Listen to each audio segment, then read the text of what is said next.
And welcome in to In-Game Chat for Saturday, February the 3rd, 2024. It's Season 18, Episode number 5. I'm Scott. And I'm RJ. Welcome in to the show, everybody.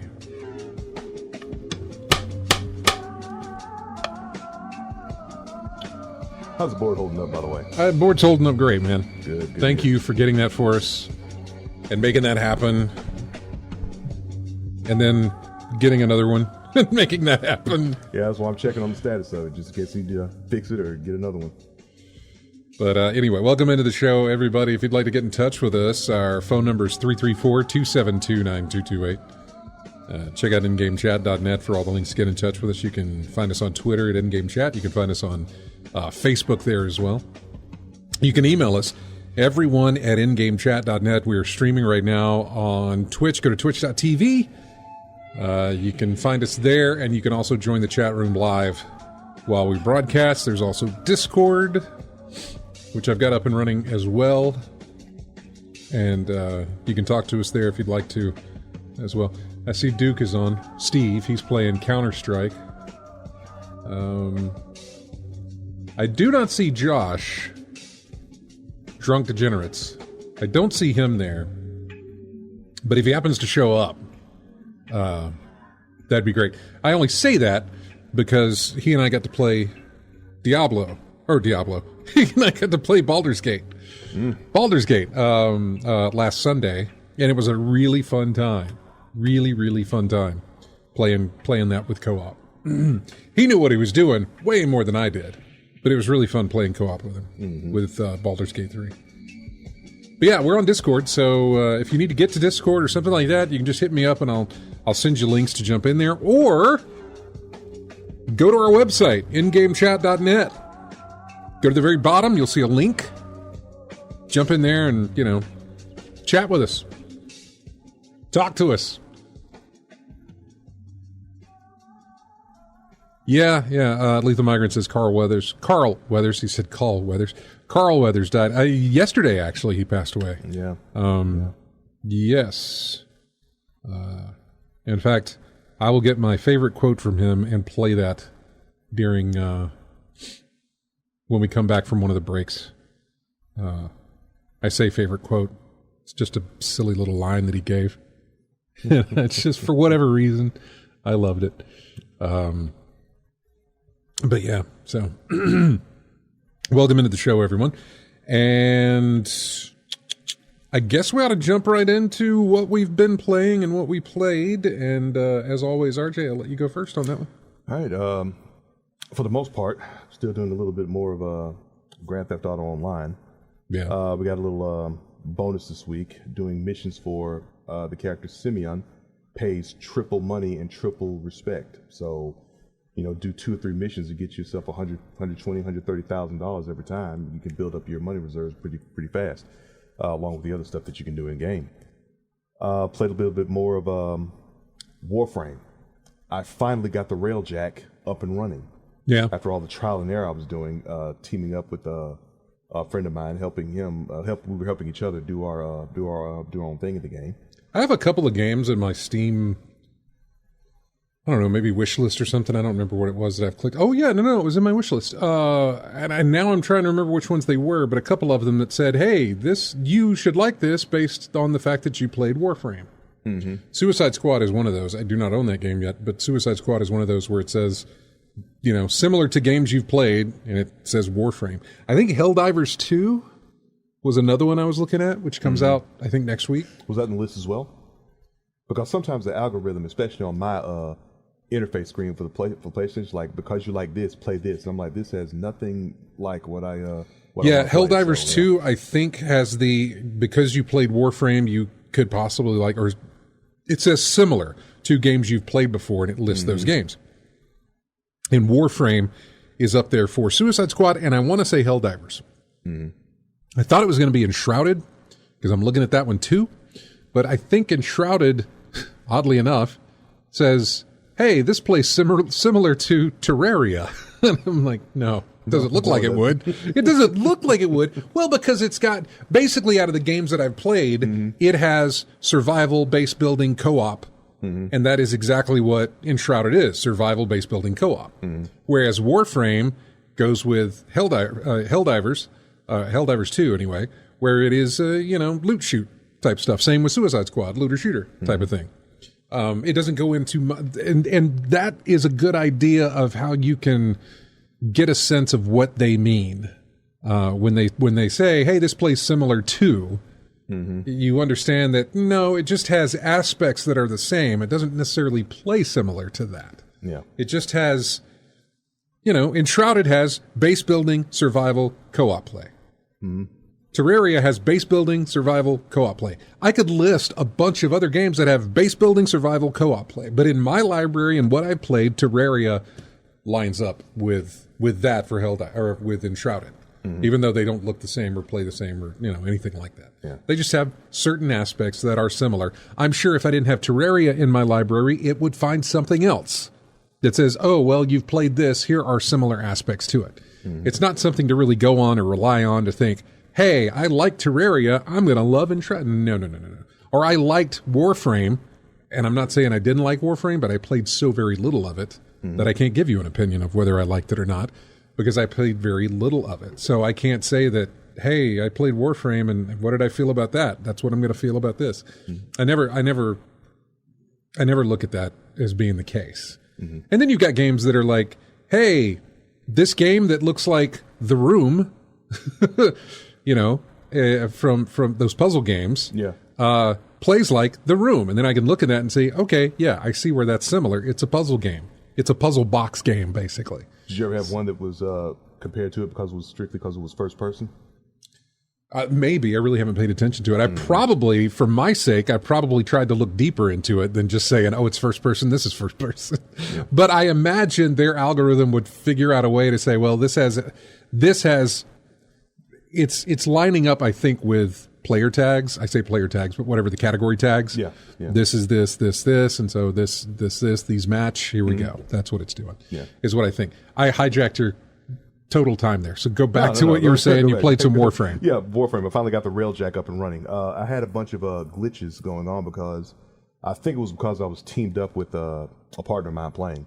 And usually in the game, in the navigation screen, there's something that lets you go to the next part of your mission. And it was always picking, check out the reliquary on your Railjack. Oh, yeah. So when I went on there and clicked the mission, it sent me to the Strata Array, which is a hub for meeting other players and going to other parts of the game that I haven't been to recently. So I was wondering if I was doing something wrong or some glitch happened or whatever. But no, it was just I had to go to my dojo and go to my Railjack solo and do it that way. And I finally got the mission going the way it was supposed to be. Now, I did fly one mission with the Railjack, and I can already tell I'm going to need some work done flying this thing. I've got to build the thing up, get my accuracy down, and get solo is not a very good idea.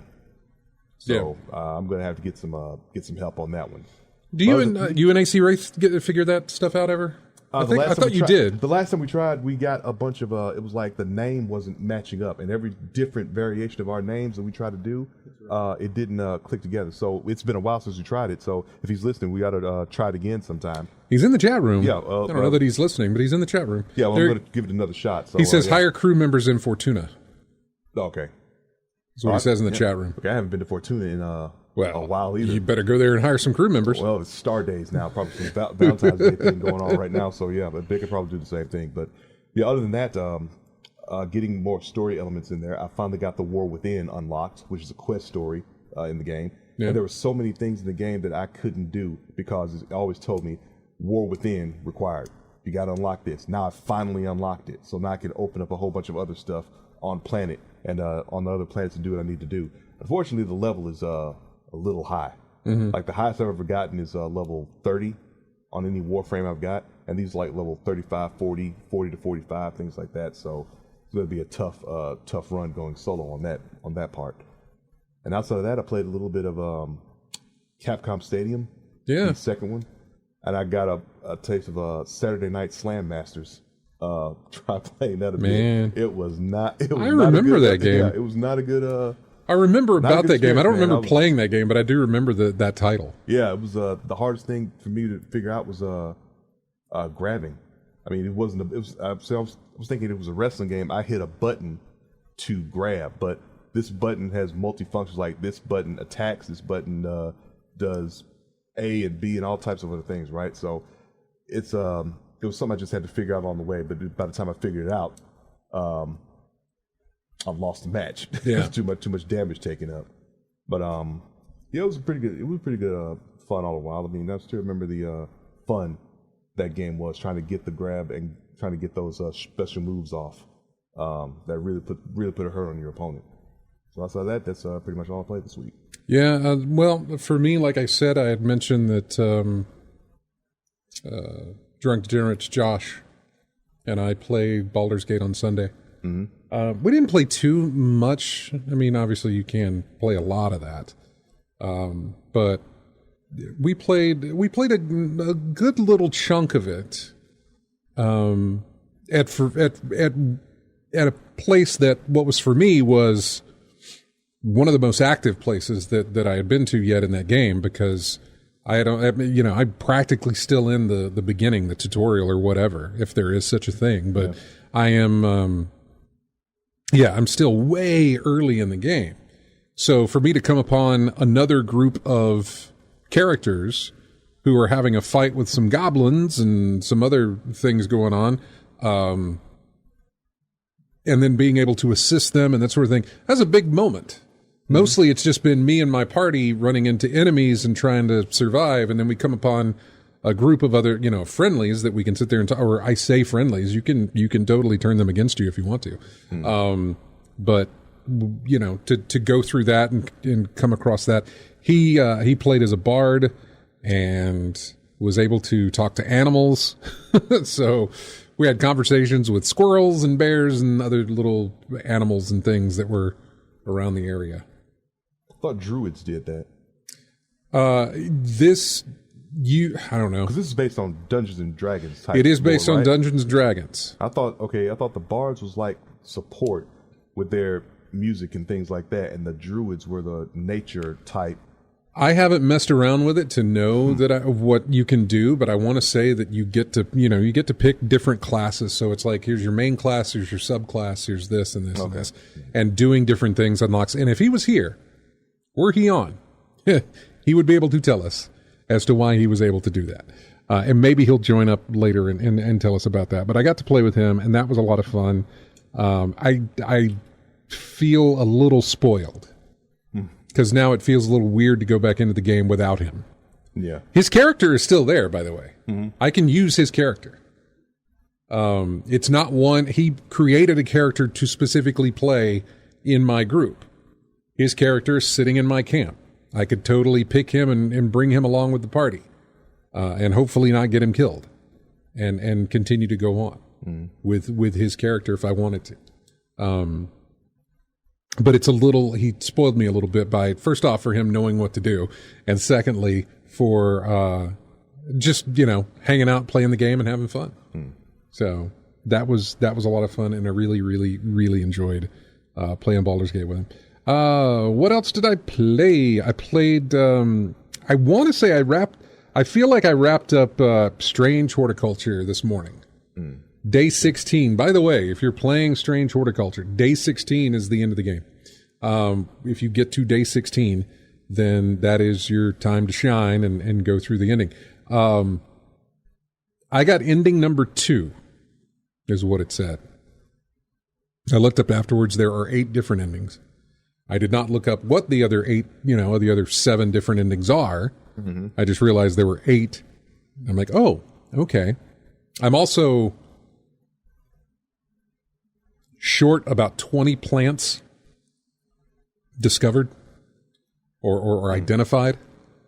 Because you get plants, and then you have a book that describes those plants, but you have to sort of match up what the description is with what you're looking at, or what you can feel or sense from the plants themselves to know, hey, that's what this is, type of thing.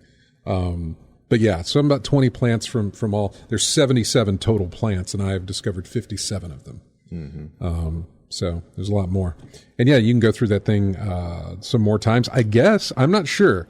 Because and we got a caller on here, and I'm going to get to him in just a second. Because the game seems to keep going after you finish, but I don't know if I have customers come in like I did before. I didn't stick around for that. I got a clue. I did a search on the map, and then I was like, okay, I'll look at this later, and then I stopped. So yeah. What else did I play? I didn't mention this, but last week or was it this week? I don't know. I played a demo. I wouldn't even call it a game so much. As of right now, there is absolutely no objective to it. It is just a sandbox play around in type of game. Mm-hmm. And I'm going to have to, let me look this up because the name's a little funky. It's a really funky name. Does this give me my previously played? It does have library. I don't want to look by name. Recent? Does that work? It works, but apparently it doesn't work if you played demos. How about playtime? I should not have looked at playtime. Cookie clicker is first. This is not going to be, and see, it's going to be a demo. Man, I'm going to have to look it up later. Yeah, let's see. You know what? I could probably go to Steam and find it. Hang on. By the way, with Strange Horticulture, was you said you got ending 2? Number 2, yeah. Was it called Elderfinium? Oh, I'd have to look it up. I don't know. It did have a title to it, but I don't remember. Okay, I was looking up the Strange Horticulture endings. Ending 2. Did you get a achievement called Banished? Maybe. Okay. An achievement did come up, but I don't remember what. Okay. But yeah, they got a listing of what you had here. The Ritual Good Ending, I think. Yeah, I don't know. What they titled it as. Is that what I had as ending 2? It says ending, in this guide I'm looking at, ending 2 Elderfinium is the opposite to another ending, the Ritual Good Ending. Huh. Okay. Okay, so the demo that I played, the demo that I was talking about, and I'm typing it in the thing, in the chat room. It's weird. Dystopica? Dystopica, I believe is the name. Anyway, I played 10 minutes in that thing. It's a demo. It is a timed demo. You get, I think, 15 minutes to play around in the demo. You get unlimited time to mess around with the photo mode, to take pictures of your creation and to, mess around with it. It is a cyberpunk city builder. But it isn't a city builder in the sense that here's my residential, here's my commercial, here's I'm going to make a road, and it's nothing like that. It is extremely bare bones. I want to build a building, boom. I plop a building there. How high do I want it? I can go higher. I can go lower. I can just smack it, building here, building here, building here. Because when you think about a dystopian cyberpunk type Blade Runner-esque type of a city, you think crowded, crammed, and that is exactly what it looked. At a premium. Yeah, that is exactly what it looked like when I built it. And then they have like this little paintbrush thing that you can go across that will add in lights of all kinds. Small little blips of light through the thing. So it looks like you're very high in the sky and there's very small little lights of either the cars or little windows and buildings. And then there's another one that you can put on there that puts animated billboards on the side of buildings. Little digital type looking billboards on the sides of buildings and stuff like that. Very Blade Runner. Yeah. Extremely Blade Runner. It was very chill, but it was also very but there's just kind of not there. But it's a free demo. And so, it's one of those things where it's like, I'm going to play a little bit of it. And I did exactly that. And, I really enjoyed it. The photo mode gives you a lot of options to mess with. Lots of options to mess with in photo mode. The settings have some options as well. It's not anything that's it's not really a game. It's just I'm going to make me a little city. That's it. There ain't much to it. Yeah. And I don't know how they're going to sell that. And I don't know how I don't know what they're going to do about that. Yeah. I played some more. I played on my Steam Deck last weekend pretty late, and I played some more Finding Paradise. I finished Rusty Lake Hotel, which I had never played before, but I want to go back and play that because there's a lot more I could do there.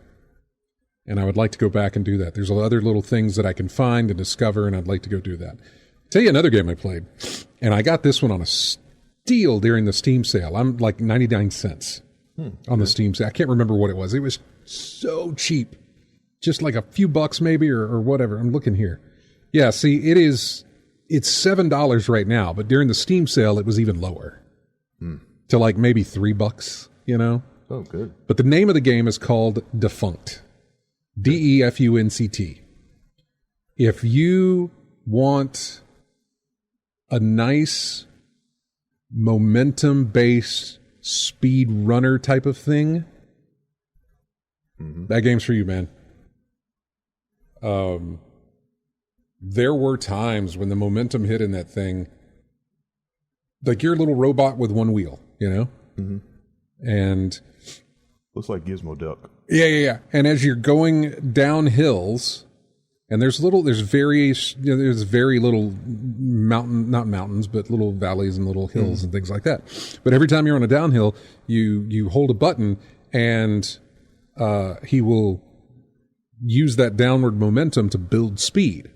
So you want to let go of the button when you start going up, because if you hold that button down, he will lose the momentum. So on downward hills, you gain momentum. Then you release as you're going up hills so that you can keep that momentum going, and then coming back down and then going up and down and up and down. And so a great sense of speed. A great sense of speed on the cheap. There are little things you can do that you go around the area to unlock things to move on to the next stage. I don't know how long it is. It's not that great, or not that long. It has a very positive review rating. It released back in 2016. There's only like 500 reviews. It ain't that much. But it's also a $7 game. It is Steam Deck compatible. And like I said, had a lot of fun playing it. Really, really enjoyed it. It was one of those things when I was reading reviews. Defunct is a game about a little broken robot who has gotten lost and is trying to get home.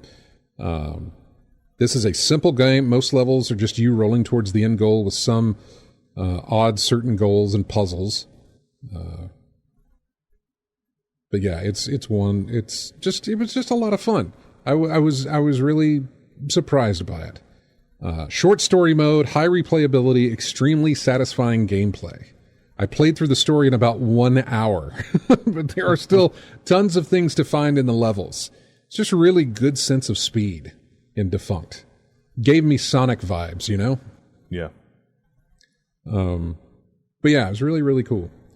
Thank you, Steam Store, for telling me what I played recently, because that helps me go over. It helps me go over this and talk to you about it. Played some more Timberborn, that sort of thing. So, yeah. But yeah, that's what I played. Let's go to the phones here, and you're on in-game chat. Who's this? It's Chris. Hey, man, what's up? Not much. What's going on, y'all? Not much. What's going on with you? Did you keep the squirrel? Did I keep the squirrel? Did I kick the squirrel? I did not. I don't know if he. I don't think he. I don't know. I think he may have. Look that video up. No. I think he did. I think Josh was the one that talked to him. I didn't have the choice. Josh had the choice, and I think he did kick the squirrel because he said something to me when we got to him. He's like, "Here's this infamous scene," and I said, "Oh yeah, I know the whole thing where you kick the squirrel." Squirrels are really. Squirrels being all kind of, not really mean, but yeah, you come at me, I'm going to burn, like acting all tough. You're a squirrel. Mm-hmm. And you kick the squirrel. Was the vampire guy in your party, and did he comment about that as a perfectly ruined snack? I have no idea who the vampire guy is, but I did not have the vampire guy in my party. I think it was the guy that has like a pale skin. I didn't have that person in my party. I had a comment about a perfectly good ruined snack. I had Josh, who was a bard. I was like a wizard, and then I had two females with me. Both of them are like warrior women or whatever, soldier type people. I did not have my other mage, and I did not have my rogue. I guess is what he is. I'm not sure. They're people on the cover of the box, and I don't know names yet because I haven't played enough. So I can't really tell you much about them. And I haven't played enough and heard those names come through that they're set in my head yet. So, yeah, I don't know his name either. But yeah. So yeah, we did get to the squirrel part. We actually haven't left that area where the squirrel is.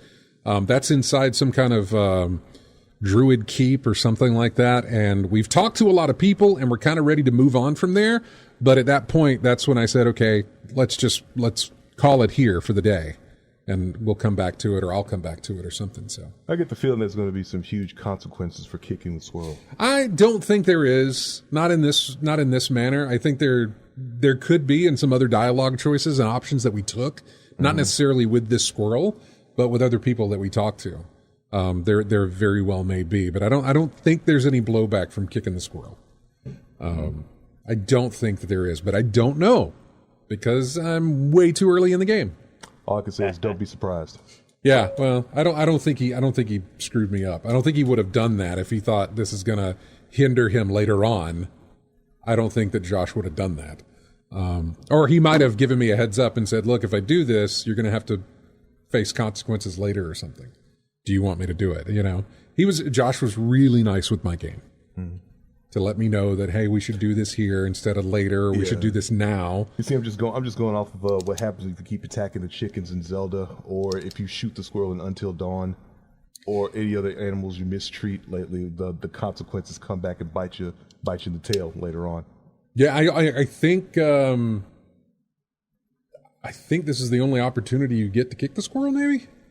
It's the only video. So. Yeah, I was going to say it's the only video I've ever seen. It's that particular moment that you get the option to kick the squirrel. Mm-hmm. But I don't think you get that option later on.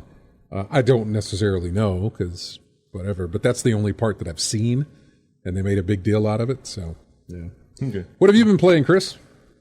I've been playing the sequel to the Plague Tale with the rats. Oh yeah, Plague Tale Innocence. Yeah. Or is it Requiem? Is it Innocence or Requiem? Requiem. Requiem, okay. Did you finish the first one? Yeah, I beat the first one whenever it came out, or sometime whenever it came out. I'm trying to remember. I've played the first one. I'm trying to remember where I'm at in the first one. I did not finish it, but I'm trying to remember where I'm at. And for the life of me, I cannot tell you where I'm at. I do not know in that game. Are you at the point where you may as well start over? I don't think so, because this game totally is stealth and not combat. I know exactly. There's not a lot of a learning curve to play this game. Mm-hmm. You have some tools at your disposal, like rocks to throw to alert guards to go somewhere else. Different types of rocks you can launch with your slingshot that have either poison or other little things that can be used. And that's generally about it. It's a lot of sneak and run away from the rats. Sneak from the guards, run away from the rats. Or choices of how you want to get through certain areas. Yeah, I mean, you do have choices. You can start a fire over here. You can alert them to go do something else, or you can try some other stealthy way to do it. But you can't, like, Assassin's Creed it. You know what I'm saying? I can't go stealth and secretly kill a guy and then, go stealth to secretly kill the other guy. You can't do any of that. Yeah. Not an action title. It's not. You're a kid. You're basically a child, and you're trying to just sneak past guards and also not get eaten by the rats while trying to get your brother some medical attention. If I remember right. So. Yeah, that's basically what's going on. Yeah. How you liking the sequel? What are you playing on? PS5? What are you doing? Yeah, PlayStation 5. Okay. Did you play the first one on PlayStation? I can't remember if it was on 5 or not. It was either 4 or 5. Okay. Yeah, I don't necessarily know that it matters if you've played the first. I mean, I imagine it does, but I didn't know if, hey, we recognize you have a save state from the first game, so, here's dialogue options or choices or something else that relate into whatever else you've done. Although I don't think it has that. I don't think it has that. You just have to know the storyline. It just picks up, it continues the story of what's going on in their lives and events that's going on. Right. Ooh. All right. Well, what else? Anything else? Oh, also, anybody that might be interested in the 16 DVD box set collection of Monty Python's Flying Circus, I found a brand new copy of it for like $15 at a flea market. It's brand new with all 16 DVDs of the whole series. Wow. Jeez. So any fans out there listening, get in touch with Scott or something. Pass it along, and I'll pass it on to you for that deal that I found it. Because I've already got the set myself. Yeah. Mm-hmm. I want to say I do too. I think I did. In my DVD closet, I may have that set. God, that goes back a ways. I remember when it released too. Wow. But yeah, all right, man. Anything else? That's about it. Just this and that and watching stuff. And I had a weird issue. If you ever do download, because I got the new Plague Tale through PlayStation Plus. But I was having this weird issue where the voice dialogue in cutscenes was not working, but all the other background music and stuff was there, except you couldn't hear them talk. And it was driving me nuts. And other people had said they've had issues with it. And the only way I could hear it if I plugged the headphones up through the controller port or got the audio through the controller if you plugged up a headset to it. And then I kept messing around with it, and I had to enable 3D audio through the stereo system, through the PlayStation system itself. And once I calibrated it for 3D audio and stuff, it worked perfectly fine after that. All right. So at least I don't have to worry about having headsets on or plugging another cable and going through it another way to get it to work and have some feedback loops and stuff where it has some hums and stuff in there. But at least I figured out how to do it where it was the way it should have been, easily just plug and play and start playing and enjoying the game. But oh well. It was giving me some fits there for a little bit. I was not getting too mad, but I was about to raise my temper a little bit. But oh well. At least I'm glad I figured it out. Yeah. All right, man. Well, we appreciate you calling. I don't know if we said something wrong. We got 2 other callers waiting on us here, so we're gonna go to them right, here. Sounds good. Y'all have a good one. We'll see y'all later. All right, buddy. Take care now. We do need to take a break here, but I want to come back to these 2 calls. If you guys will hang on, I would love to come back to you. We are going to take a break here, and when we come back, we will take those phone calls. We'll have a little bit of time anyway. This is music from The Finals. Lobby number 3 apparently is the name of this track. So we'll be back with more of In-Game Chat right after this.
Welcome back to In-Game Chat. This is music from Prince of Persia, The Lost Crown, the brand new Prince of Persia that came out earlier in February, or January, actually.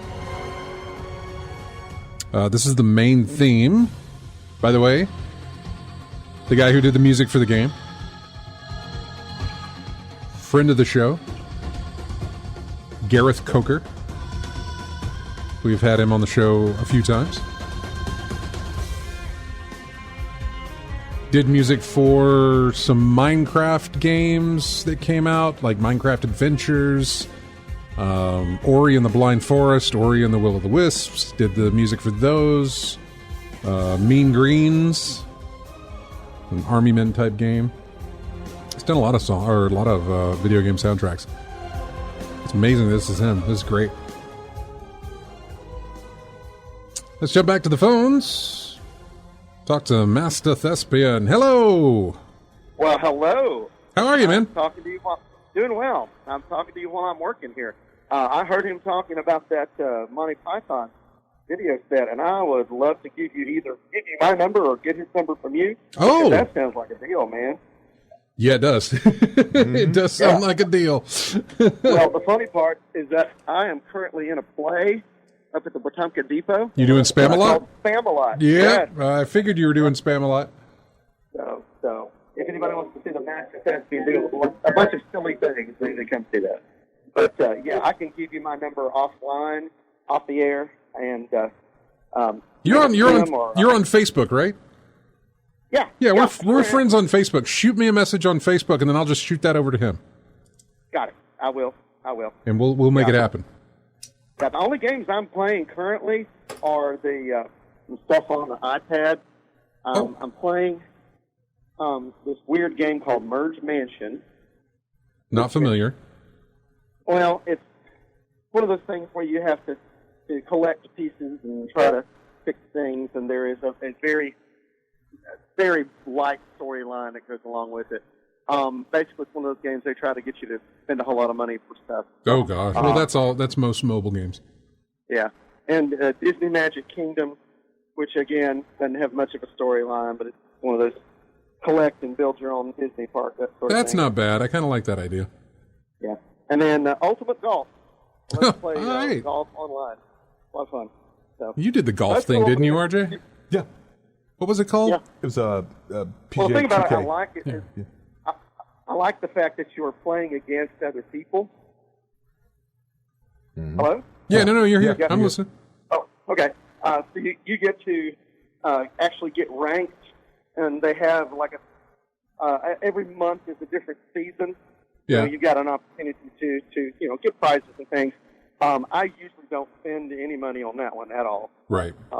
But people can do that. They can get the multi-packs, special balls and all that good stuff. But it's just one of those things. It's a stress reliever, Yeah. But don't have much time to play video games. I used to play console games quite a bit. But I'm at that point where I have too much going on. I think you would enjoy Baldur's Gate. Really? I don't know. I say that because I figure you were a Dungeons and Dragons kid, but I don't know. Yeah, well, I played the old Baldur's Gate. It's a lot of fun. Oh, well, then you probably would enjoy Baldur's Gate 3, I guess. Yeah. I like the idea of you're on a quest, and you're having to interact with other people and fighting monsters and all that. Oh, yeah. No, that's great. Again, it's one of those. I just got to find time to do it. I understand. I completely understand. Well, we appreciate you calling, man, and I'll get that info to Chris. Okay, I'll shoot you a message. All right, man. Bye-bye. Yeah, well, there you go. Making deals on the radio. And we knew that wouldn't take long, would it? No. Not after you told me what you told me. Yeah. I was like, ooh, that's a good deal. No, what was the other golf game you played? What was that called? The golf club. The golf club, yeah. That's what it was. Now it's PGA. Oh, it turned into PGA 2K. Yeah, 'cause okay. They, took over. But it's the same. It's a different title, same aspect, because it's the same announcers and everything going through there. So, yeah. Thar66 says, I tried Evil West on PS Plus, and man, that game is hard. Cannot finish the last chapter on story mode.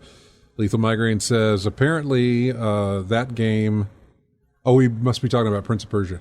Apparently that game sold horribly, according to Ubisoft. Prince of Persia is a game nobody asked for, and apparently nobody wanted. Demo was a lot of fun. I just didn't feel like paying the price for it. And yet, I say that, and I had contemplations this week of buying Suicide Squad. After all that we've said about it, after all that I've said about it, looking at it in previews and in everything else, and just looking at it like that is not the game I want to play. Mm-hmm. And reading up on people's impressions of them, of people who played it anyway, not reviews, just regular players who have spent their money and played it, started to make it sound like it was actually decent to play. And so it started to get into my head of like, you might like this. It might be good. You might enjoy it. It's one of those things where you hear bad, and then it releases and you're looking for how bad it actually is, but the people who buy it and play it are actually giving it good reviews. And then you fall into that aspect of like, well, are they giving it good reviews because they spent the money on it and they don't want to say it's bad? But I don't know. You're skeptical. It's kind of like what we did with what you and I both did with Ghostbusters in 2016. The negative press was talked about it so much. It was like, it can't be as bad as what it says. Ghostbusters? The movie. Oh, the movie. I thought you were talking about the game, because I was like, Ghostbusters, the video game, was actually well received. No, the movie. Okay, yeah. 2016. So it's like all the bad press was getting is like, it can't be as bad as it says it is. And so we actually saw the film. Yeah, the only thing good about that film was the 3D effects, like I said. For you was the graphics. The 3D effects were just amazing. Yeah. 3D effects in the 2016 Ghostbusters, 3D effects were some of the best I had ever seen in 3D, which was amazing to say. But they figured something out, and I had never seen it done that way before, but it was amazing. Mm-hmm. And so, I've talked about it before, but yeah, that was the only redeeming quality of that film. Yeah. In my case, I saw it, and I was just basically... did you go to the theater and see it? I went to the theater. Did you go see it in 3D? But it wasn't 3D. No, I went to the matinee and saw it. And it was just a meh reaction to me. I mean, they had very few funny moments, but I get what it was trying to do, and I didn't really care. I mean, I wouldn't go. Yeah, the only thing buy it when it came out on Blu-ray. That's definitely for sure. Yeah, so, the two things I got out of that was the 3D was great, and Chris Hemsworth really good at comedy. Mm-hmm. I'm so used to him just playing, Thor, for better or worse, Thor, and he's just really good at comedy. I wonder if it's for actors. Now we talking about this. We just had an actor on the phone. Do actors actively try to avoid being typecast? Oh, I'm sure they do. Yeah. So how? But at the same time, if they do get typecast, depending on what the price is, I'm sure they don't mind. Yeah. I don't know, but I'm sure they don't mind. Yeah. But yeah, he was very funny in that. As back to the games though, the discourse that was going around was like, if you look at, and I just had Steam open and I wish I had it open again. Let me go back to it, because again, I was looking at Steam and I was hoping to, I wasn't hoping. Mm-hmm. I don't hope a game fails. I don't hope a studio has to let people go because their game, failed or anything like that. I really hate it. Currently it's sitting at 1,700 reviews, and it's got a very positive rating. In other words, the term very positive is what it's given. Mm-hmm. It's not what I expected. It is not what I expected. Now, that is Steam reviews. That is from people who have bought it on Steam so they can leave reviews. And that is what it is. I'm not saying, I don't know, but man, and some of the things that they're saying is that the traversal and the shooting are really, really good. The story is good, decent, holds up. What they don't like is the mission variety is very, very slim. You do a lot of the same thing over and over and over and over again. Mm-hmm. Not something that is lost on me, considering how many years I played Destiny, where you did a lot of the same things over and over and over again. But in this sense, a lot of the same things are like 4 different types of missions. And that's it. There's not a lot. There may be more than 4, but still, It's a roughly 9-hour game if you skip side quests, usually about a 9-hour game. I would say 9 to 11. I know that Kotaku, they did their review and they put in 23 hours of it and did a review on it and came away with the same thing. Mission variety is not very much. And the end game may not hold up. So there's that. But the story, the dialogue, some of the facial animations are just insane. The way that they look, some of the screenshots that I've seen people posting, and this is not in cutscenes, just in the world. In cutscenes, it's even better, but some of the facial animation, some of the facial looks of the things is just unreal how good they are. But it's still not pushing me over to buy it. Yeah, I mean, look, you know how I feel about when they start talking about the graphics and the things like that. I expect you to. It's 2024. I expect your game to have good graphics with all the technology out there right now. Yeah, I expect it. So that's not going to move me. I don't expect it from like a looter shooter type of thing. I mean, obviously I've been playing Destiny for as long as I have, and they haven't improved that engine at all. Yeah. So yeah, it's a little bit different in that regard, but. Yeah, but so I look for something more than that. But we also live in a day and age of review bombing and review boosting. Yeah. So in the end, it's like it always has been. You're gonna have to make the decision for yourself. Look at it for yourself. I know. And see where you stand on it. But is it on Game Pass? It is not. It's not on Game Pass. It's not in any way that I can try it. Okay, so you don't have any way to rent and try the try before now, you buy. Steam lets you refund. If you buy from Steam, you have 2 weeks to refund until you start playing it. If you start playing it, you have 2 hours of playtime. In other words, if you've clocked in an hour and a half and it's still within the 2-week period and you've only spent about an hour and a half in the game, you can still return it. You can get a refund. And you can still do that with Steam. They will allow you to do that. That is not... I've never done a refund on Steam before. Not that I want to. It's just I feel like... Sounds like a hassle. I don't know. I don't know if it is or not. It might be. I don't know. I've never attempted it. Maybe I should with this, or maybe I should try. I don't know. I feel like if I buy it, I might end up liking it. I don't feel like an hour and a half. I don't feel like 2 hours is enough for some games, and I don't necessarily know if it's this one, but I don't think 2 hours is enough for me to get the feel of a game. An open world to see what it has to offer. Type, 2 hour open world. 2 hours not going to have. You give me a single player linear type game. You give me a single player Uncharted or whatever. Then sure, I'm gonna have 2 hours. I'm gonna tell you what I think of it. You give me an open world like an Arkham City. Well, to go with that, but I mean, you know what I'm saying? Like a GTA or something that's just massive with an open world.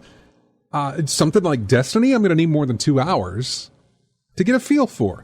But I've heard great things about the shooting. I've heard great things. The enemy variety is not great. The mission variety is not great.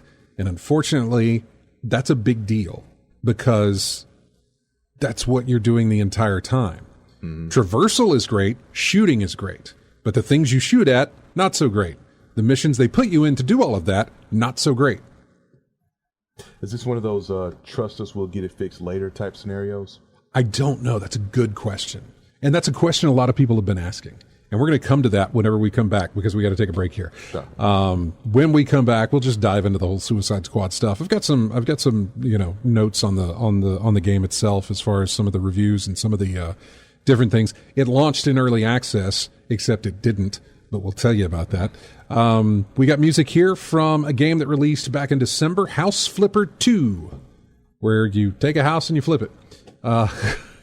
Just you clean it up, then you resell it, that sort of thing. I was about to ask you mean literally? It's a house flipper. It's a house flipping.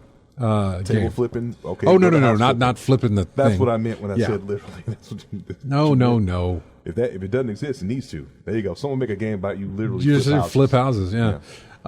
Anyway, this is the theme from that game, and we'll be back with more VinGame chat and Suicide Squad talk right after this.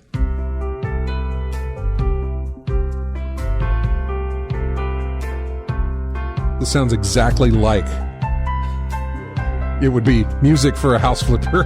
This is the perfect game to flip. It's the perfect music to flip houses. It's HGTV. Yeah.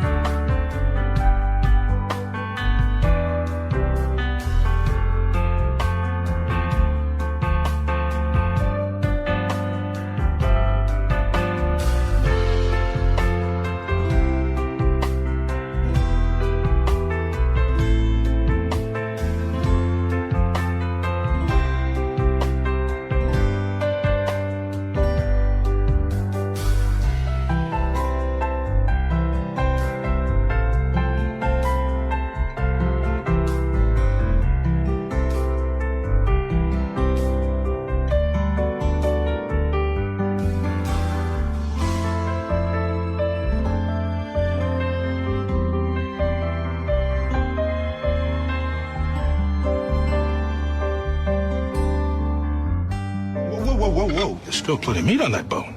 And you take this home, throw it in a pot, add some broth, a potato. Baby, you got a stew going.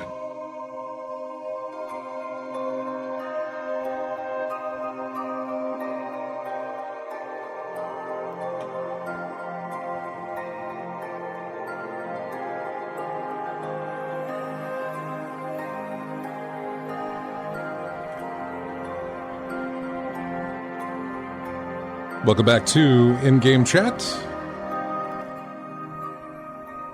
This is music from Momodora Moonlit Farewell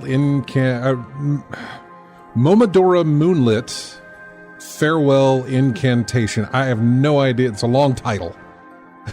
It just keeps going. I don't know what's after the word incantation, but it kept going because it gets cut off. Yeah, before that you heard, that was from Arrested Development. It was Carl Weathers. He just kept doing that. He's like, whoa, you put this in the pot. And he just, throughout the entire episode, it was more of, hey, you take that, you put it in a pot, you add this, you got a stew going. He just kept doing it over and over again. Let's go to the phones, talk to Biloxi Gambler. Hey, man. Hey, guys, how y'all doing? Doing good. How are you? I'm doing good. When I don't call, it don't mean I'm not listening. It just means y'all are busy, got a lot of people to talk to, and a subject that I don't have anything to contribute on. Well, then go ahead and you feel free to call anytime you want to, man. Doesn't matter what we're talking about. You feel free to call. Well, I appreciate that. Well, I heard, today we was talking, Chris got that he found that $15 money. Monty Python, yeah.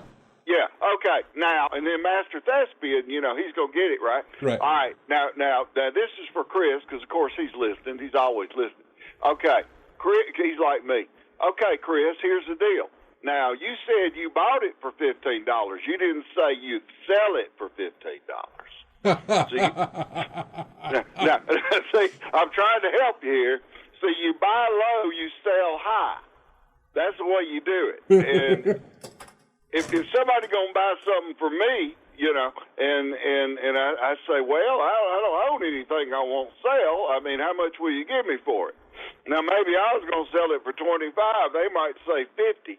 I go, well, let me think about it. You know what? I like your face. I'll let it go for $50. I like your face. That's how you do it. Because that Master Thespian, see, he can't hide money. He got money falling out of his pocket.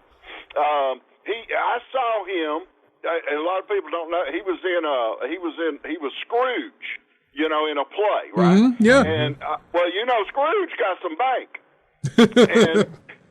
and I saw him another time. He was a king, and I went, oh man, he got plenty of money. So there you go. He's got it. He's living large. I just sent Chris Sam's information there. So right. Yep, all taken care of there. So we'll see how that goes. I'll let them figure it out. Yeah. Well, okay. So, RJ, how are you doing on those super massive games you were playing? Gone back to those at all? I did do. The last time I played was trying to fix those mistakes I made in Until Dawn. One that was bugging me was the Wolf with Mike. Okay. I was like, wait a minute, really, that's all it took to save the puffer's life. That's all it took, right? And I messed that up. And I was like, really, because I didn't think that it would matter, considering what the Wendigos are capable of, I didn't think something that small would even matter to it. So it just didn't make sense to me. But other than that, I need to get finish that, and then you reminded me of the quarry, that I got to fix on that one, to work on that one next. I love those games. I'm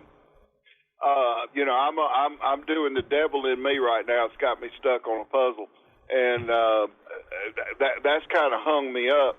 The devil in me is these games are based on historical stuff. Mm-hmm. And the devil in me, I remember this from, I don't, not firsthand memory, but reading about serial killers and stuff like that. Mm-hmm. During the Chicago World's Fair. See, back in the day, you used to have a YMCA and a YWCA. You had a hotel for men only and a hotel for women only. And then if you checked in the hotel, a man and a woman, they had to be married. Mr. and Mrs. had to register. Right. Yeah. Well, there was a man there during the Chicago World's Fair, and he had a women's only hotel. And turned out behind all the walls and stuff, he had peepholes and everything. Mm-hmm. And he had a basement. And it was like a torture chamber. And during the Chicago World's Fair, which is, I don't know, like 1918. This is H.H. Holmes, right? What now? Isn't this H.H. Holmes you're talking about? Dr. Henry Holmes? Whatever's H.H. Holmes. He was Henry Howard Holmes. Something like that. Yeah, he built it with all these kind of back rooms and secret tunnels and all these other things, and like. Oh, okay. I don't know the man's killed name. A ton of people. Yeah. Yeah, he did. That's kind of what Devil in Me is based on. Right, because there's a book that was based on that called Devil in the White City. Yes. I might need to read that book now. Yeah. Devil in the White City. I believe that is the name of the book. Yeah. And, the Man of Medan. Were you playing that, RJ? I got it, Man of Medan, yeah. Okay, the Man of Medan is also based on a true thing. That was a ship that had leaking gas on it and made everybody go crazy and claw their eyes out, kill each other and eat each other and all that kind of stuff. Yep. And this is back in the 40s during World War II. And that boat was out there. Well, they couldn't bring it into port, and you couldn't get on the boat. So it was basically a ghost ship, out there because it was going around in the currents where it was at. It wouldn't do anything or whatever like that. And of course, the boat was unregistered. Didn't have any registration on it, but it was it was one of our boats, the Navy ship. And anyway, they say, well, it probably never existed. Well, it did exist, probably. Yeah. And we know what happened to it. We put a torpedo on it and scuttled it. It's down there, that deep, deep, deep water. And of course, we don't want to admit that because they say, well, you released that gas on those fish down there. But those fish down there, that far deep, those ones that live, way down, they can't come up near the surface because they would explode because they're born and used to, they're bred under pressure. We don't know as much about the ocean as we need to. No, we don't. Nope. It's what is it? They said space is the final frontier, but it's really it's the oceans that are the final frontier. It's so cool down there. It really is. I love anything about all that kind of stuff. Oh, no, it's fantastic. Yeah, okay, so Devil in the White City with the subtitle of Murder, Magic, and Madness at the Fair That Changed America. That is the name of the book. Mm-hmm. That's probably, I think the Chicago World's Fair might be where they did. Yeah, it says it is set in Chicago during the 1893 World's Columbian Exposition. It tells the story of a World Fair architect and of H.H. Holmes, a criminal figure widely considered to be the very first serial killer in the United States. So yeah, it's I would recommend it. I've read it's by Eric Larson, which I have read a previous book of his called The Lost City of Z, I believe, which is about an expedition that they discovered a lost city. And so that was really good books there. So and the fact that there's a lost city for real. The Lost City of Z, yes, from what I understand. But this was way back when we were still, having to do it the hard way to find places. Do you know? I heard this on that midnight show, Coast to Coast. Coast to Coast. There was a guy on there talking about the lasers. What they do now is it sends, literally, it does laser mapping. Yeah. And they have found pyramids in South America that were buried. You can, the original the original ones, and then where the Incas built less quality pyramids on top of those, and then another civilization built something else on top, and that's the ones we can find, but we haven't dug down to the others.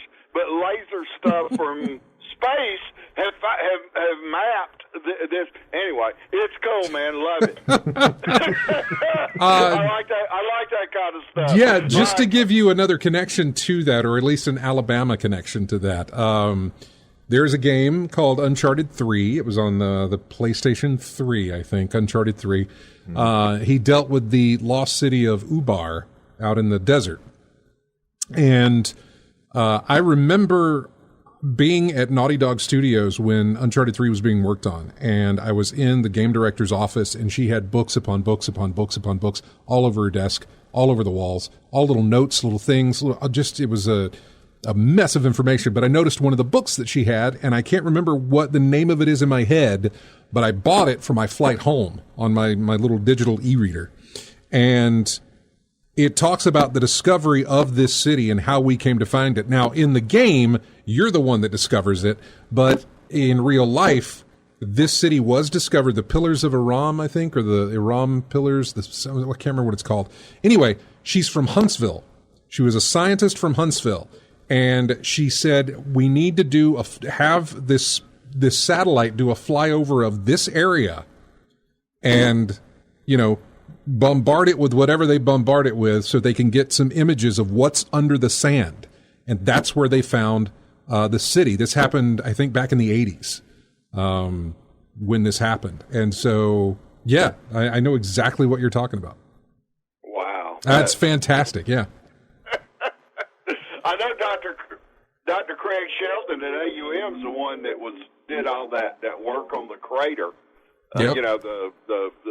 When the stars fell in Alabama or whatever. And I had him for anthropology, actually, as an elected. Oh, okay. And I thought it'd be, I considered that for a little while. I thought maybe that'd be cool. But then again, you're out in the middle of nowhere and it's really hot and sticky. And doesn't sound like it's for you, does it? Yeah, it's nothing like, Raiders of the Lost Ark. No, it is nothing like that. But it's still pretty fun to read about it. Okay, guys. Hey, y'all have a good weekend. I'll talk to you later. All right, man. Take care. Take care now. Bye-bye. Hopefully he's still listening. I was going to go into it, but we had some news about that. First off, Sony is working on a movie based on Until Dawn from Supermassive, and the brothers who founded the Supermassive studio have stepped down together after 16 years. They have left the company there. Does that mean it's going to get bad or worse or whatever? No, it's not.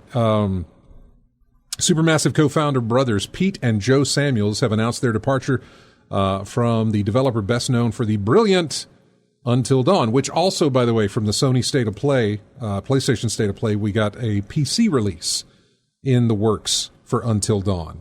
They're based out of Guildford. Okay, I've been there.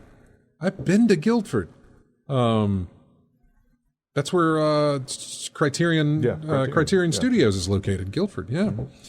But anyway, after over 15 years as CEO of Supermassive Games, I have taken the very difficult decision to step down from my role and leave the business. My decision is entirely on health grounds and has not been taken lightly. I am and will always be proud of what Joe and I founded all those years ago and filled with admiration for the Supermassive team and the amazing things they've achieved. I remain excited about their future under a talented new leadership team led by Robert Henderson that will guide Supermassive through the next stage of its incredible journey.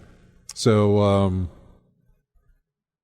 but yeah, they were They have left that studio, but I don't think you're going to see anything wrong there. I think it's going to be fine. I think they'll make it without them. I can't tell you that those two people are responsible for all of the games that you've played. It is not just those two people. There's a wealth of people who are involved in those things. Yeah.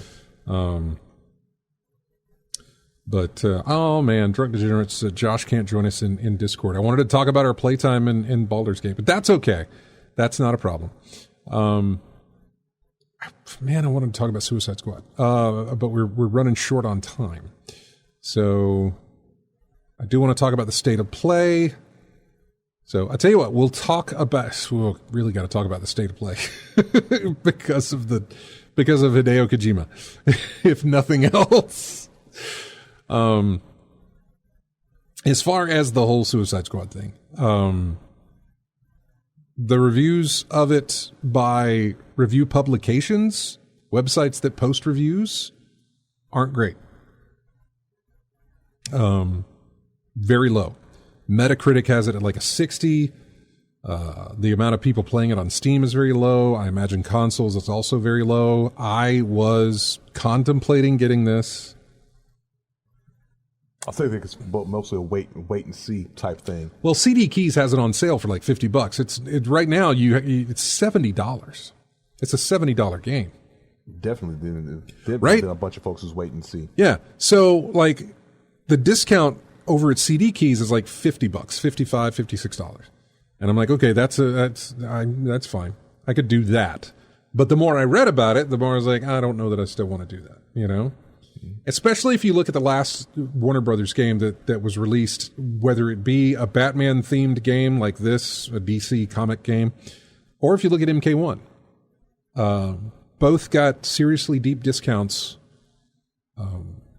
not long after they were released. Mm-hmm. And not a long-time discount, just one of those, hey, it's on sale, you know? Mm-hmm. Gotham Knights, at release, like a couple of weeks after release, I saw that for $25.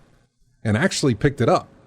Never played it, but I picked it up for $25. Mm-hmm. Very close to release. I could have waited because I still haven't played it, and I could have picked it up for $5 this year. But still, it's probably, I don't know if it's going to drop in price or not. We'll see. Well, it's too early to go cut your losses mode. Yeah, in my opinion. Yeah, like I said, a lot of folks are just going to be waiting to see. I mean. You pretty much figured no one was going to pay, not a lot of people were going to pay full price based on all the talk about it, and the performance and the leaks and the direction it was going, and how they were going. See, they had they had the early access play, and as soon as people got into it, that early access launched on like Wednesday, I think, and the game had to be brought down for like 12 hours. Mm-hmm. That's one of the. That's what I mean about the performance of it. That's a horrible thing to do to players who, number one, spend the money for that early access because $100. $100, yeah. $100 to get the 3-day early access, and you already missed a day. If you did that, and I don't know how many times I got to tell you, when a game launches, don't take the day off of the game launch, especially if it's an online service game. Don't take the day off. Take the next day off. Take the day after the next day. Do not do launch day as your day off to play an online service game. You're talking because from experience on the that servers one, right? will crap out on you. And so they did with Suicide Squad. The servers didn't crap out. It was just a bug. As soon as people logged in, the game froze, and then for a little while, the game froze up, and then it came up with a message telling them, thanks for playing, you've unlocked. They had finished the game. Mm-hmm. It had given them credit for finishing the entire game. After 5 seconds. After just logging in one time. And so they had to take it offline. 12 hours. You think about that, man. Mm-hmm. You took the day off to play your game, and for 12 hours, you can't touch it. After you spent the $100, you got to go back to work tomorrow or fake a sickness so that you don't have to go back to work tomorrow. But yeah, that's just, oh man. They compensated by like giving them some in-game. Here's another thing. I don't mind games as a service type thing, I don't necessarily mind it depending on what their microtransactions consist of. Mm-hmm. Suicide Squad, Rocksteady, Warner Brothers, whoever it is, has consistently said that the microtransactions of this game will always be cosmetic. There will be nothing in that store except for cosmetic items. Mm-hmm. And sure enough, there is nothing in the store except cosmetic items. However, the cosmetics on the cosmetic items are also for sale. If you want to get Harley Quinn's gesture outfit that is in the red and black and whatever. Old school. Yeah. The old school outfit, Yeah. which I think came as a pre-order bonus, but I'm only using this as an example. Mm-hmm. If you want to get the old gesture outfit like Harley Quinn had, originally when she was introduced Yeah. as the character, you go ahead and spend that $10 to get that outfit or whatever it is. I have no idea what the price is. Yeah. Let's say you want to change the colors up from the red and black to maybe go with like a green and purple, like a Joker theme, $5. You got to pay for that paint. Yeah. You got to pay for customizations on costumes that are already you know what I'm saying? Yeah. But look, Street Fighter was like that. A lot of the custom outfits, they had like the 10-color bundle, or would you like in this color, that color? You had to either earn it. I think you could earn it in game, or just buy it outright in a bundle pack for a small fee. Yeah, so to speak. So yeah, so it may have been the point where they were expecting a loss and they're trying to recoup it in any best way they can, or like you said, the game as a service type model where they're just trying to get. I didn't think about from it. the get go, trying to get money from the get go. Destiny does the same thing. Yeah, I didn't think about that, but they do. I've been playing. I played the game long enough that my shader collection was massive. Yeah, same here. But shaders are still something that they come in as a drop. But I mean, if you want one, you still got to pay the in-game currency of the bright dust or whatever. Dust, yeah. Which I had a ton of bright dust. I never had to worry about. Mm-hmm. I wish I could go in there and spend all my bright dust, but I can't because I'm banned. Still banned, yeah. Dude, I had like 140,000 bright dust. I didn't spend it on anything. Yeah. I would collect it, but there was nothing I ever wanted, which is why I'm not worried about games as a service, because I don't spend money. I don't care about how my characters look. I really don't. Mm-hmm. Like, aside from what I get for free, then I care as far as like, I can make them look like this. Well, then I want them to look like that. Yeah, but as soon as I got to pay money for it, no, I don't care. I'm good, yeah. So anyway, that's that. We're going to come back and do the state of play, but let's go to the phones again. We have somebody on the line here. Hi, who's this? You're on in-game chat. It's me again. It's Chris. Hey, Chris. I was just thinking, since Master Thespian being called earlier, and we got the great advice from the previous caller. I'm trying to remember his name. It's, I know him locally. Biloxi Gambler. Yeah, Biloxi Gambler. Have you ever thought that sometime down the road, Scott, whenever there's not much going on, where we can have a session where all of us can get together, like the local callers that call into the show and be in studio and just have some fun talking about whatever comes on to our mind? Or were you talking about? Well, you mentioned Master Thespian. I've never really given that. I've never really given that consideration. Honestly, that would be something else. All five of us got together and just ran wild as whatever came to mind and just talk about whatever comes to mind. Well, there's only 3 microphones in the studio, which makes it a little bit difficult. But no, I've really never considered that. Anyway, but I'll talk to y'all later, then. Y'all have a good one. See you, dude. Okay. We'll be back with more of in-game chat right after this. Got music from a game called The Anacrusis. Not exactly sure what that is. The Anacrusis. It is the main menu music for that game. We'll be back with more of in-game chat right after this.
Welcome back to In-Game Chat. This is music from a game called Crystal Story.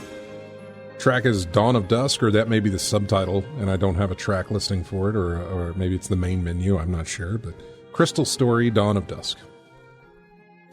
All right, there's a lot that I wanted to get to, but obviously I'm not going to have time to do that. There were things talked about where Spec Ops The Line got delisted from Steam, and there is a reason as to why it was removed, and I'll try and get to that as quickly as possible. Spec Ops The Line will no longer be available on online storefronts as several partnership licenses related to the game are expiring. People who have purchased the game can still download and play the game uninterrupted. So yeah, there's that word again. I know.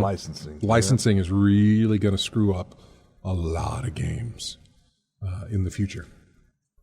Destiny 2 Bungie is losing their game director, Joe Blackburn. He is leaving before Final Shape is released, but apparently that is not giving warning to any of the players saying, "Ooh, something's wrong here." Nope, nothing like that is going on that I have been able to find out. Let's see, what else do we have in there that I wanted to? Enshrouded, that I talked about, had more than 1 million players in just 4 days. January has been a fantastic month for survival games, Pal World being one, Enshrouded being the other. A Deus Ex game got canceled, been in development for 2 years, but Embracer Group, which I think is the bane of gaming, has canceled that. They bought up a bunch of studios, and when nothing happened, they've cut a bunch of studios because they can't. I don't know what the deal is, but I am not a fan of the Embracer Group. What else did we have that I wanted to get to? Naughty Dog says there may be one more chapter in The Last of Us, which, by the way, let me tell you, if you're a fan of Last of Us or Last of Us Part 2, on YouTube, there is a 2-hour documentary that was released just yesterday. Professionally done. This is not some video thrown together. Professionally done documentary about the making of The Last of Us Part 2. I've only watched, I think, 10 minutes of it. Not because it's bad, but because it's 2 hours long. So I want to set in and really, really sit down and watch it. What could be the bulk of those 2 hours? Oh, they're going from the beginning. From the original Last of Us? They are starting in 2013. They start at 2013, where they talk about the release of Last of Us and then the thought of, I want to do Last of Us Part 2. And then they jump into the fact that, we have to do Uncharted 4 now. So let's break away from these thoughts and these ideas and all these other things for doing Last of Us. And then, like I said, I am 10 minutes in. So the interesting thing that I get is that at one of the PlayStation things, back when we all went to live, game convention type things and got to see, live E3 stuff, they were showing off Lost Legacy, the Uncharted expansion. And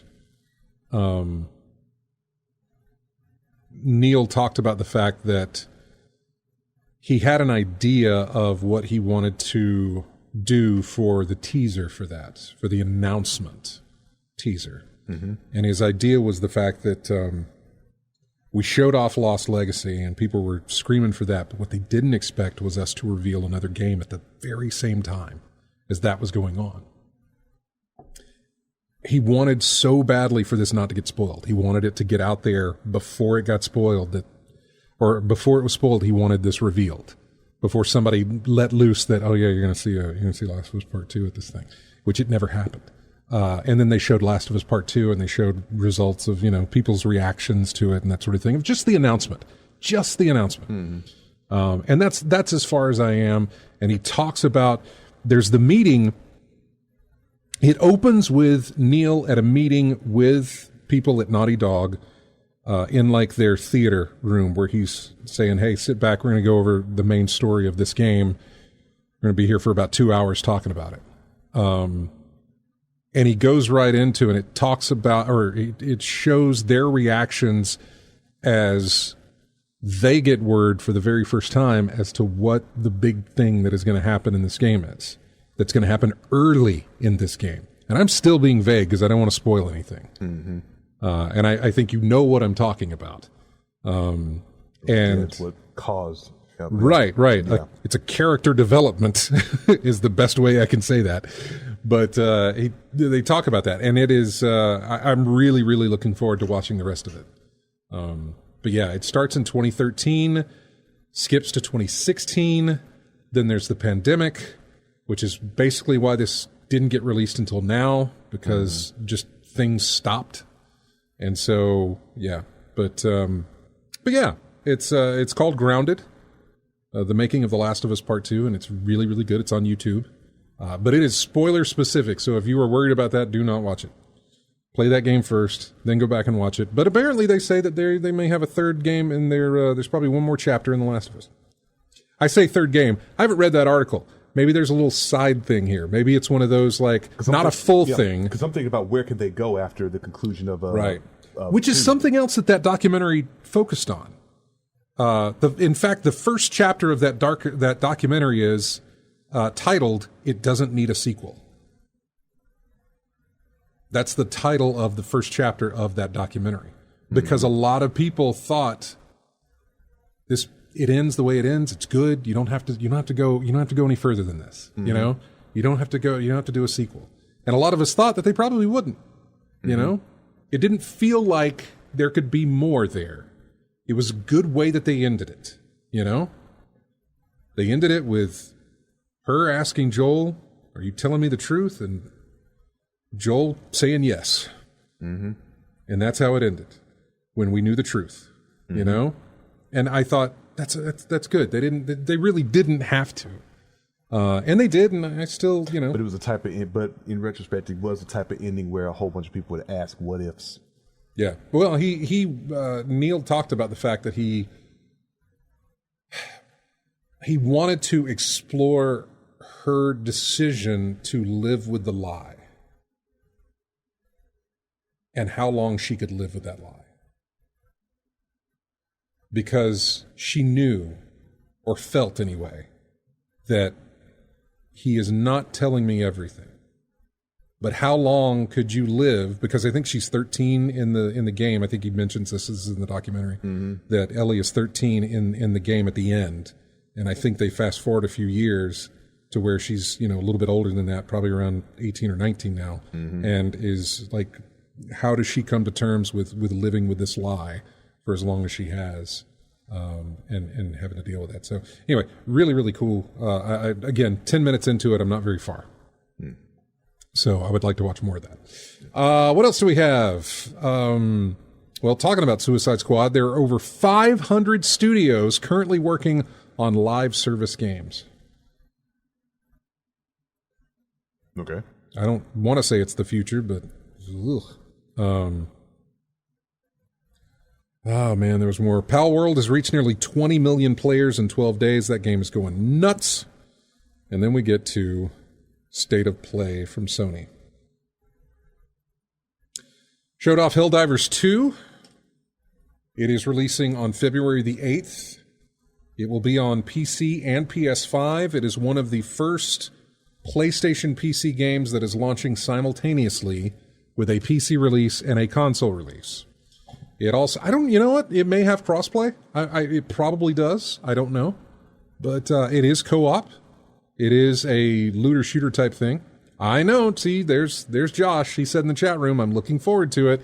I'm kind of, I guess I'm looking for that Destiny itch or scratch or whatever I'm trying to say. The Last Descendant? I don't know. Possibly. Trying to find that co-op looter shooter thing that I can sink my teeth into. The only one I can think of right now is Last Descendant. Yeah, I don't know. I've looked at Helldivers. I'm curious about it. It's third person. It is it's a looter shooter with friendly fire that is always on, and apparently it's a lot of fun. I've heard really good things about it. But I look at it and I'm like, I just don't know that I'm going to enjoy playing that. But we'll see. I don't know. Yeah. We got to look at Stellar Blade. You know about this? Yeah. Well, the Is it- controversy around it. Yeah. Oh, there's controversy around it? The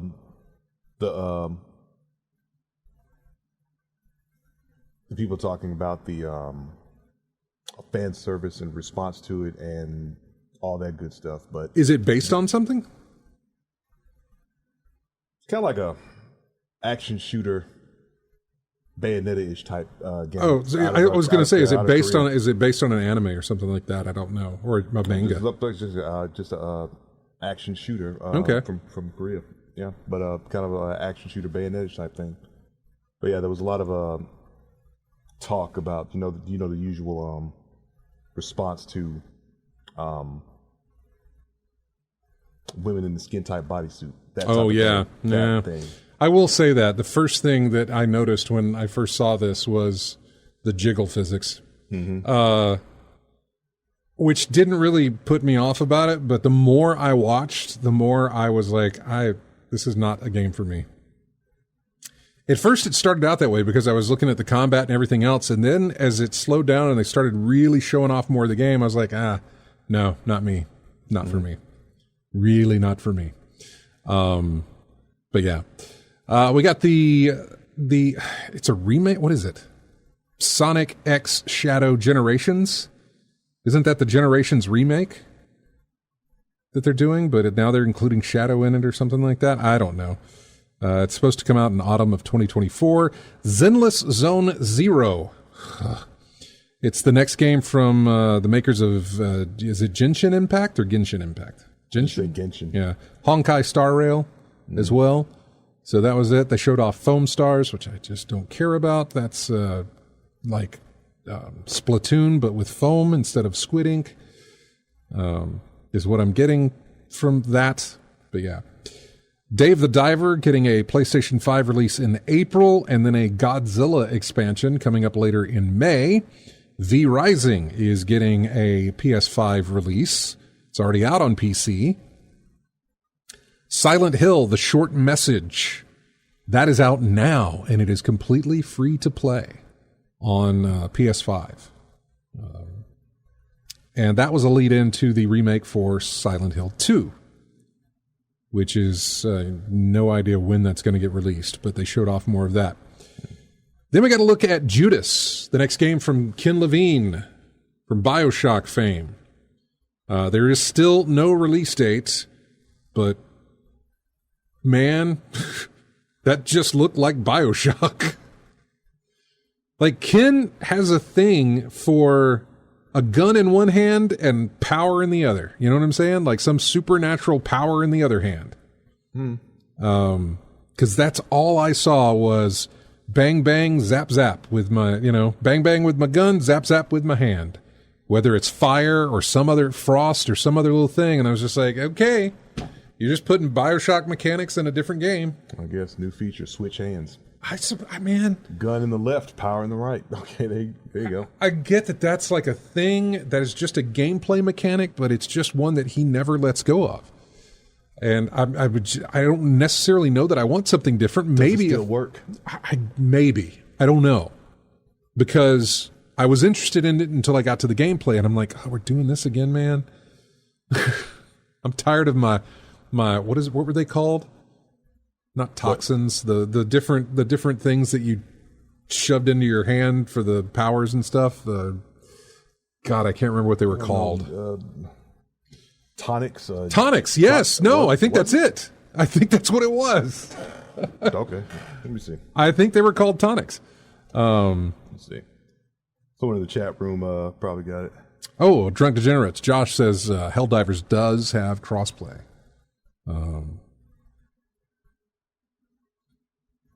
But yeah, it's a looter shooter, but it's got friendly fire, and apparently it's more comedic than it is serious than anything else for Helldivers 2. Metro Awakening, that is a VR title set in the Metro 2066 universe or whatever that was called. Legendary Tales was a VR title.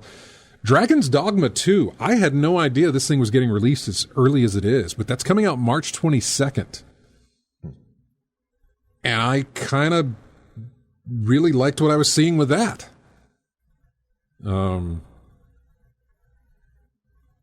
Yeah, Dragon's Dogma 2, I really, really liked what I was seeing. We got a good look at Rise of the Ronin from Team Ninja. That is another one that I wasn't expecting for a release date. March 22nd on that one as well. I thought that was coming out way later. But this is like Samurai Batman or Assassin's Creed Samurai. I don't know. You know what I'm saying?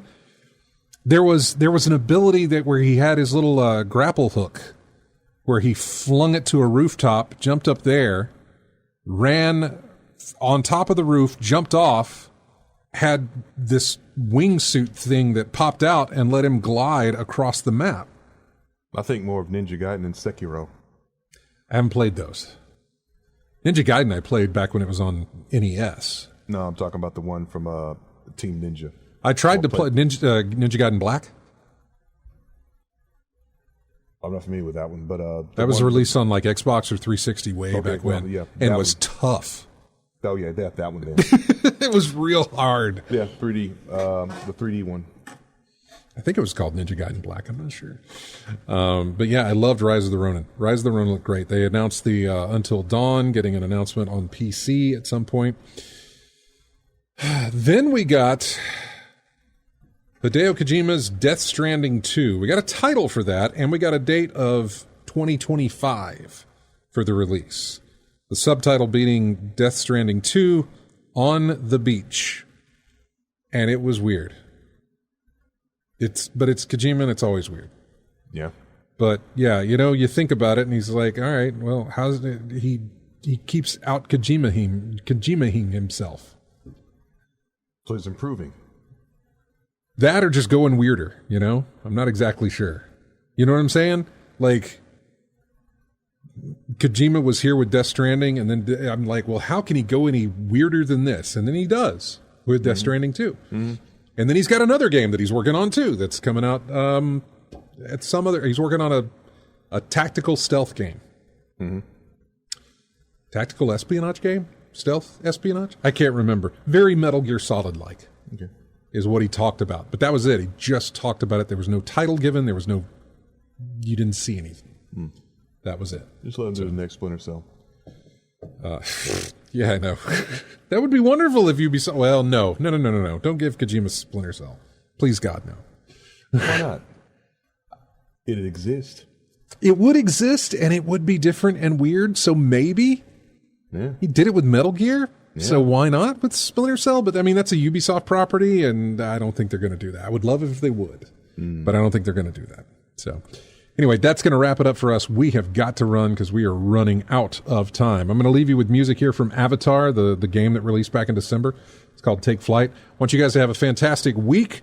I don't know if we're doing a show next weekend. I know, RJ, you're not going to be here next weekend. Right.